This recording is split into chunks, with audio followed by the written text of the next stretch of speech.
Live from Hazard, Kentucky, this is Jammin John's Wrestling News. Here's your news for Tuesday, December 4th, 2018.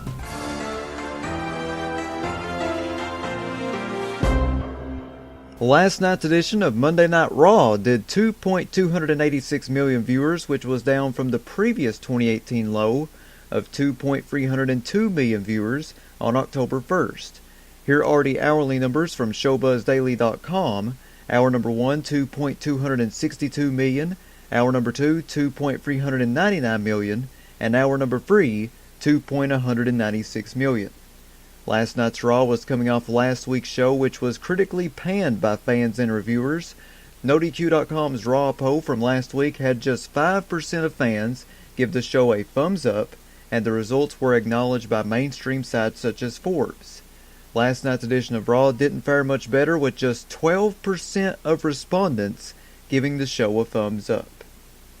And on the topic of Monday Night Raw, several people noted that the attendance for last night's Raw was lower than usual for a WWE TV taping in Houston. Much of the upper deck was covered, and there was scattered empty seats in the lower bowl. B tweeted on Twitter, "Maybe WWE should start running smaller buildings. Bingo halls, perhaps. This is the A show with an F in attendance." Mike Johnson of PWInsiderElite.com commented on WWE's plans for 2019. Here is what Johnson said, courtesy of RingsideNews.com. WWE is obviously trying to lock a lot of talent in for 2019, assuming the landscape is going to change and they want to protect themselves and protect their long-term future as much as possible.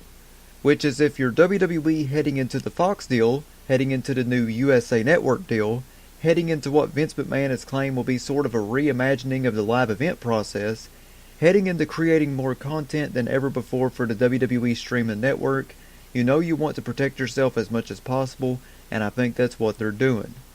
Also, according to SEC filings, Vince McMahon sold $22 million worth of WWE stock on November 30th. In total, McMahon unloaded 306,000 shares of stock, and the speculation is that he is using the money towards the XFL relaunch. It's like my good buddy Diamond Dan over at the Diamond Dan Wrestling Hotline in Indiana said, either Vince McMahon is putting that into the XFL or he's taking one hell of a vacation. As seen on last night's Raw, the pairing of Dolph Ziggler and Drew McIntyre has ended. Dave Meltzer of F4WOnline.com discussed what this means for both guys, and here is what Meltzer said, courtesy of RingsideNews.com. It's like they're going to pull the trigger on McIntyre. It's just a question of when. This was going to happen. Unfortunately, even though Ziggler won that match, he's looking like he's going to be... It ain't going to be as bad as Aiden English, but you know what I'm saying. He's going to be fading down, and McIntyre is going to be going up, and that's how it was always going to be since day one, that they used Ziggler kind of like how the story was. Meltzer continued on by saying, they used Ziggler too. His role was to be there. They could dominate the tag team scene, and they're going to break McIntyre into a singles guy, a top guy, and it's worked. Everything's been exactly like they want it to be. It came out of nowhere, but it was there. WWE Superstar Fandango is currently training at the Performance Center, according to a report from PW Insider's Mike Johnson. Fandango underwent surgery over the summer for a torn left labrum and has been out of action for 5 months. Fandango's scheduled return was around January, and right now it looks like his timetable to get back into action is on track. Mark Henry revealed on Busted Open Radio that Alexa Bliss has been cleared to wrestle again. Here is what Henry said. She came back too soon and was in a bad place, but she's fine and has been cleared. There was reportedly an incident between Chris Jericho and a man following the conclusion of a Fozzy concert over the weekend. Dave Meltzer of F4WOnline.com explained the situation as told to him. Meltzer said, he was in Regina, Saskatchewan doing a show last night, and after the show some messed up guy was back there wanting to get onto the tour bus. There was apparently a kid that helped play or did some drum work on the show, and the kid wanted to get onto the tour bus or get autographs or something like that. And this other guy said that he'll get him on the tour bus. So he tries to get him on the tour bus. I guess they don't want him on, and he ends up somehow sneaking on, and one of the guys on the crew saw him, and they got into a fight, and the guy actually ended up with a broken collarbone because of the fight, and then he gets kicked out. Meltzer continued on by saying, Jericho's yelling at him, so Jericho gives him a spear and he's pounding on him from the mounted position. I think it was a mount, he was on top. Nobody actually told me that, so the guy may have had a guard or anything. So Jericho was on top of him and he's punching him out, and then he went back on the bus, then he came back out and did it again and tries to tell the people to not let him go. Meltzer continued on by saying, the people who were there watching this tried to hold the guy until the police arrived, and then he got away and the police came and the police chased him and the police ended up catching him, so they did end up arresting him after the guy ran away. So that is the gist of the story of what happened last night. Thanks to ringsidenews.com for the quotes. Former WWE star Neville, now known as Pac, defeated Masato Yoshino to capture the Dragon Gate Pro Wrestling's Open the Dream Gate title. Big congratulations to Pac.